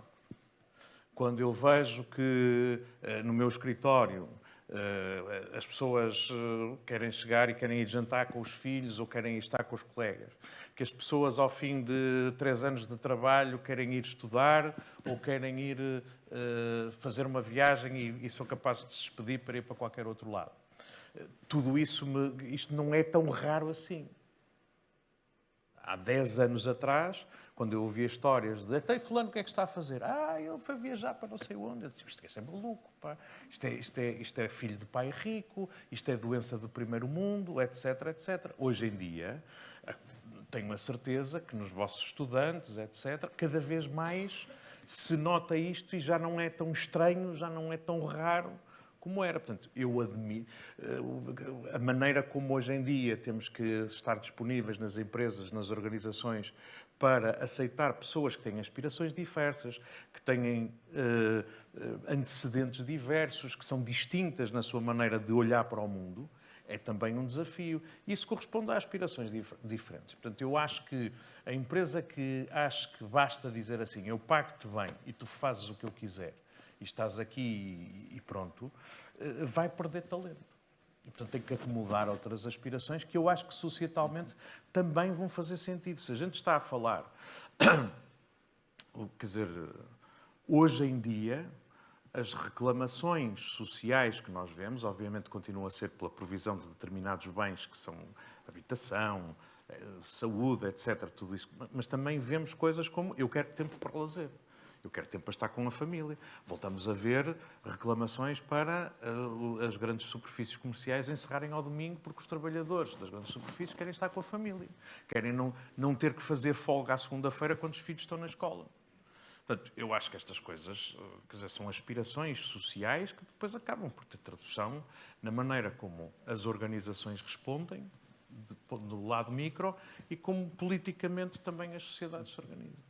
Desculpa. Não, perfeito. Para mim a resposta é isto depende das aspirações pessoais. Portanto, estou completamente de acordo. Obviamente há expressões, como Pedro dizia, sociais, mas eu acho que cada um deve definir o que é sucesso para si. E, portanto, acho que as novas gerações, e por isso é que eu acho que nós temos aqui muitas vezes um trabalho hercúleo nestes painéis, que estamos a tentar traduzir gerações que têm uma visão muito diferente do que a nossa. E, portanto, a resposta à pergunta provavelmente tem que ser dada por ti no contexto em que te inseres e aquilo que se pretende fazer. Portanto, eu acho que aqui este estereótipo que se via provavelmente muito... Já agora, para uma determinada faixa da população, porque para outra faixa da população o ter sucesso é ter dinheiro ao fim do mês para pagar as contas básicas. E, infelizmente, em Portugal... ainda temos muitas pessoas que sobrevivem e eu diria que a noção de sucesso dessas pessoas é totalmente distinta de alguém que está noutro âmbito, mas eu acredito que há cada vez mais jovens e pessoas que têm uma perspectiva em que o sucesso é terem mais tempo para fazer coisas de que gostam e que o KPI não é o salário, ou seja, desde que haja um salário acima de um determinado mínimo que garante que façam aquilo que gostam, já não é uma ambição. Mas mesmo em profissões que nós tenderíamos a pensar menos qualificadas e menos exigentes, estas coisas acontecem. Eu estava a falar há pouco, mas é um caso que eu conheço bem, do setor da restauração, que perdeu pessoas e uma das razões é estes horários são horríveis. Eu trabalho entre as 11h30 e as 3 da tarde, depois volto a trabalhar entre as 7h30 e as 11 da noite, e se estou numa cidade grande, depois não tenho transporte para casa, ou tenho que arranjar uma maneira de ir, não estou com os meus filhos, tenho que trabalhar ao fim de semana. Não quero isso. Não quero isso. E arranjo empregos onde não tenho que ter... Mesmo que não ganhe mais, Sim, é isso, tenho tempo. Mas aí o driver foi o driver dessas ambições pessoais e não propriamente do salário. Mas começa a ser societal, quer dizer, quando começas a ver que isto afeta um setor por inteiro, quando começas a ver que os teus vizinhos também fizeram aquela opção, isto começa a ser uma pressão grande. E os restaurantes tiveram que se adaptar. Aliás, eu penso que era uma pergunta que todos fazíamos. O setor onde os salários mais aumentaram nestes últimos 3 anos foi o da restauração. Claro que partindo de uma base muito baixa, mas foi o setor onde os salários mais aumentaram. Sim, e todos nós nos perguntámos o que é que aconteceu às pessoas que trabalhavam na restauração, porque de repente víamos os restaurantes a deixarem de ter pessoas para servir. Muito bem, mais questões? Temos ainda mais uns minutos antes de vermos o Espanha-Portugal, perdão, Espanha... Sei se tem aqui... França. Muito bem. Aqui em baixo. Boa tarde. Então, boa tarde. Antes de mais, Manuel Bruno Silva, parabéns pela conversa, pelos tópicos que acabaram de partilhar. Eu, antes de iniciarmos esta conferência, eu até tive aqui o cuidado de perguntar ao ChatGPT qual é o futuro do trabalho e, efetivamente, contribuíram com muito mais ideias além do que ele, no fundo, acabou de contribuir. Portanto, que será também uma tendência hoje em dia. Interação. É a interação. E a parte humana que realmente é fundamental e que ainda acresce algo mais que a própria tecnologia. Eu só gostaria de ouvir, nessa cena, a vossa opinião, porque efetivamente temos falado do futuro do trabalho até numa perspectiva do trabalhador, na aquisição de competências, sejam elas as soft skills, ou o nome que lhe demos, ou as hard skills, mas as pessoas ainda se agrupam em torno de organizações, em termos de empresas, que por sua vez têm líderes à frente delas. E com esta rapidez e esta volatilidade da permanência das pessoas nas empresas, na chamada desistência silenciosa, cada vez mais vamos verificando, eu questiono, na vossa opinião, qual é o futuro dos líderes neste futuro do trabalho que nós vamos ver? Portanto, que áreas é que efetivamente se devem cada vez mais concentrar, seja na preocupação com o alinhamento com a cultura organizacional e até porque nós vemos pessoas a passar pelas empresas permanecendo um curto espaço de tempo muitas vezes, mas os líderes muitas vezes vão permanecendo muito tempo. E ouvindo estas pessoas a passar, e no fundo que conselhos dariam para efetivamente a própria liderança se ajustar a este futuro trabalho que nós também estamos aqui a falar. Muito obrigado. Bom, esse é um tema de facto muito relevante, já fomos aqui falando até da própria grau de escolarização dos empregadores como proxy, eventualmente, para as dificuldades de ajustamento a estas novas metodologias de gestão de trabalho. Eu diria que há aqui e se falamos na liderança de topo, eu diria que há aqui uma área muito importante, tem a ver com a governance, ou com a corporate governance e com a discussão da estratégia nas organizações e não apenas a liderança que está preocupada com os problemas do dia-a-dia. Aliás, se eu acredito que em Portugal um dos desafios enormes que nós temos para a criação, ou melhor, primeiro para a criação de grandes empresas e depois, se calhar, em segundo, para este movimento de microempresas que se tornam médias, depois, ou pequenas que se tornam médias e médias que se tornam grandes.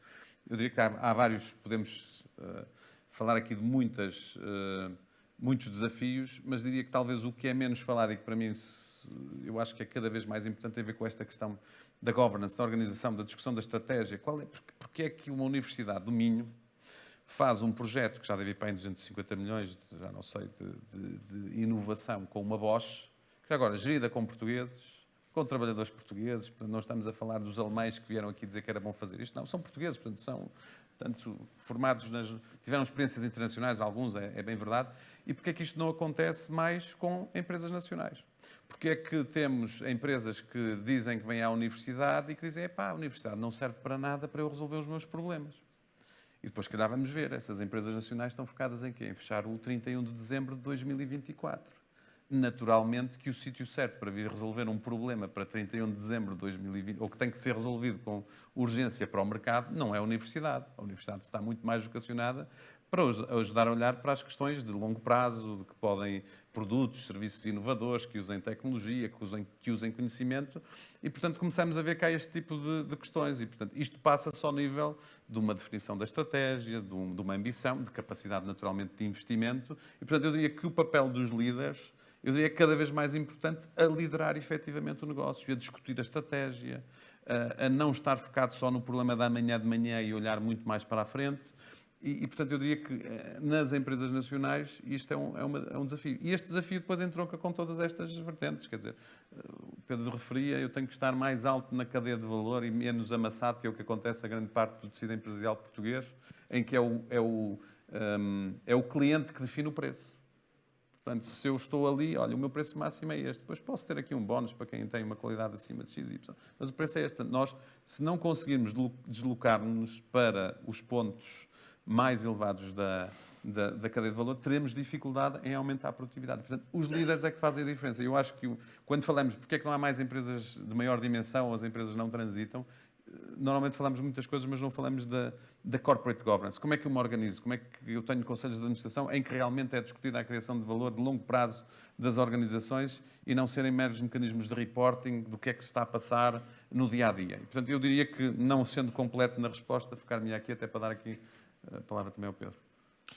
Quer dizer, há obviamente um déficit de qualificação na nossa classe empresarial, mas é também uma coisa que, demorando mais tempo que o resto da população, também está a mudar. Eu acho que vai mudar e hoje em dia temos empresários ou gestores em empresas que têm outra capacidade de olhar para processos, de olhar para o mercado, de perceber como é que respondem melhor e como é que perspectivam crescimentos futuros. Mas indo mais concretamente aos temas que estamos a discutir, eu acho que a questão essencial é perceber que Hoje em dia, o fator distintivo essencial das empresas é a qualidade dos trabalhadores e a forma como trabalham conjuntamente. É a coisa mais importante. Quer dizer, se temos uma economia cada vez mais focada na incorporação de conhecimento, seja na produção, seja nos processos, seja na relação com o cliente, seja no serviço que se dá, obviamente todas estas coisas têm a ver com pessoas. E as pessoas não precisam ser extremamente qualificadas. Nós temos profissionais excelentes. Quer dizer, todos nós sabemos dizer quando é que temos um restaurante com um excelente serviço. Ou quando é que nós conseguimos entrar numa empresa e perceber se aquela empresa é bem gerida exclusivamente ao interagirmos com qualquer trabalhador. Portanto, eu acho que as duas coisas que nestes tempos em que o trabalho é cada vez mais qualificado. As pessoas têm cada vez mais conhecimento, são por isso também cada vez mais exigentes. E a diferenciação no mercado exige precisamente usar bem essas pessoas, que não é aquela coisa que se diz, não é? Vamos tratar bem os nossos trabalhadores, que eles tratarão bem os nossos clientes e eles tratarão bem os nossos acionistas. Portanto, a primeira coisa é perceber os recursos, as pessoas são a coisa mais importante que nós temos na nossa empresa e depois dizer, então como é que eu acho que isto é muito uma questão de mindset. Obviamente tudo o que seja depois de formação, em gestão, em organização, etc., tudo isso é bom. Mas a primeira coisa é dizer assim, mais importante são as pessoas e para assegurarmos que as pessoas percebem isto, eu, pelo menos, sempre achei que era assim. Eu trabalhei sempre num sítio onde é tudo as pessoas, a qualidade das pessoas, e sempre recrutei os melhores alunos. Sempre recrutei os melhores alunos, que já agora são pessoas dificílimas de gerir, porque sempre se habituaram a ouvir desde o jardim escola que são os melhores. Portanto, quando entram numa organização onde são todos iguais a eles, isto é extremamente complicado. Mas o tema que eu sempre disse a toda a gente é: cada um de nós tem a responsabilidade de fazer com que a experiência de trabalho para cada um dos que está aqui seja a melhor possível em cada momento. Porque são pessoas que têm escolha, que podem ir para qualquer lado, etc. E no limite, quando saírem, dizem assim: o tempo que eu passei ali foi tempo que me acrescentou como profissional. E eu acho que quando a gente interioriza 2 ou 3 ideias básicas, as pessoas são importantes. E a maneira de mostrar que as pessoas são importantes é estar sempre a investir nelas, na formação, na maneira como interagimos, na maneira como a valorizamos, como lhes damos oportunidades, como lhes damos o foco, etc. Se isto for assimilado dentro da organização, e isso depende da liderança de topo, tudo o resto vai atrás. Acho eu. É, pelo menos a minha perspectiva. Portanto, a qualificação vem lá com o tempo, mas a ideia de que nós podemos sempre, só temos tarefas desqualificadas na nossa empresa.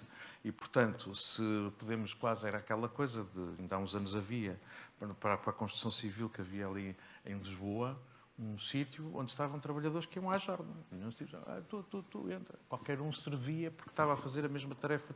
Já não é assim. E, portanto, é perceber isso, acho eu.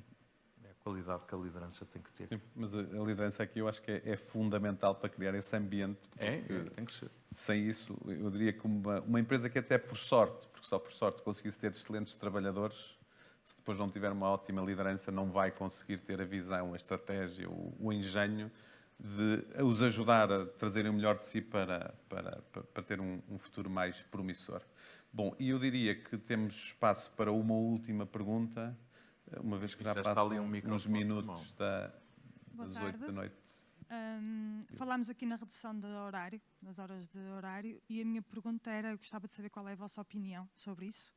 Se concordam que uma redução do horário pode levar a um maior número de lazer, né, de horas de lazer e de convívio, e se isso não poderá levar a um aumento na produtividade do ser humano, não é? Uma vez que temos mais tempo para descanso, aumentando a nossa saúde mental e física. Se isso não levará a aumentarmos a nossa produtividade depois nas horas de trabalho.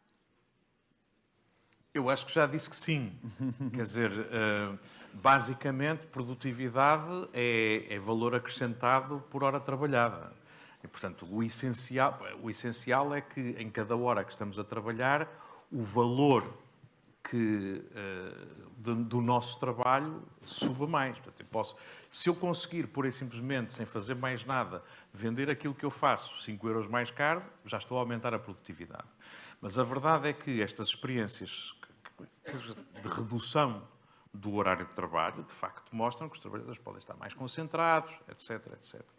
E, no fundo, mais tempo de lazer também é positivo para a economia, porque as pessoas não ficam fechadas, gastam dinheiro com o seu lazer e cada vez mais, gastam mais dinheiro com o lazer. Portanto, eu acho que isso é positivo e eu acho que é inevitável, tal como parecia impossível passar a consagrar a semana inglesa que se consagrou neste país nos anos 70 do século passado, que era trabalhar 44 horas por semana, como parecia impossível passar para as 40 horas por semana de horário de base. Eu acho que passar para as 36 semanas vai acontecer mais tarde ou mais cedo, provavelmente mais tarde, e não ao mesmo ritmo em todo o lado. Acho que isso é positivo.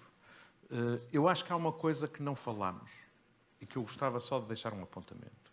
É que todas estas mudanças também colocam um problema muito grande de organização coletiva do trabalho. Porque, na verdade, as mudanças que nós... Quer dizer, podem acontecer subidas de salários, pode acontecer melhores com a redução do horário de trabalho, porque a economia está a crescer, porque há poucos trabalhadores e os empregadores têm que ir atrás. Mas a outra coisa também é muito por ação da organização coletiva dos trabalhadores. Eu ainda hoje tive uma conversa interessantíssima com um CEO de uma multinacional portuguesa que tem operações em vários países, incluindo nos Estados Unidos. E ele diz que a economia americana e o mercado de trabalho americano é o mais dinâmico que eu conheço, aquilo é impressionante, as pessoas mexem-se imenso. Mas tudo aquilo que é de middle management, incluindo middle management para baixo, em alguns setores é absolutamente sindicalizado. E o que é engraçado é o seguinte: nos Estados Unidos, o que os sindicatos negociam é o valor do salário. Enquanto que aqui nós temos, as convenções coletivas fixam um mínimo para cada categoria, eles lá fixam o salário que a empresa paga. E o que ele dizia é: setores muito sindicalizados são setores que têm muito sucesso. E depois, atividades emergentes, estas coisas não acontecem e, portanto, depois o que verificamos é, na Amazon, condições de trabalho horríveis, nas tecnológicas, o talento ainda é escasso, as pessoas ainda têm algum poder de coisa, mas quando começar a haver ChatGPT a ajudar a fazer programação, vai haver uma massa de trabalhadores e isso, quer dizer, estarmos preocupados do ponto de vista de futuro do trabalho, com essa dimensão coletiva que tendemos a ignorar, também é uma coisa que pode dar muitos choques na sociedade e muitas inquietações políticas e, portanto, eu acho que também é um ponto que não devíamos ignorar. Muito bem. E terminamos por aqui, Pedro?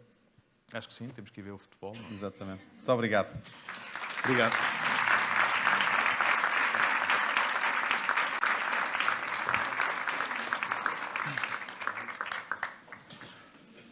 Muito bem. Fica sempre bem aqui.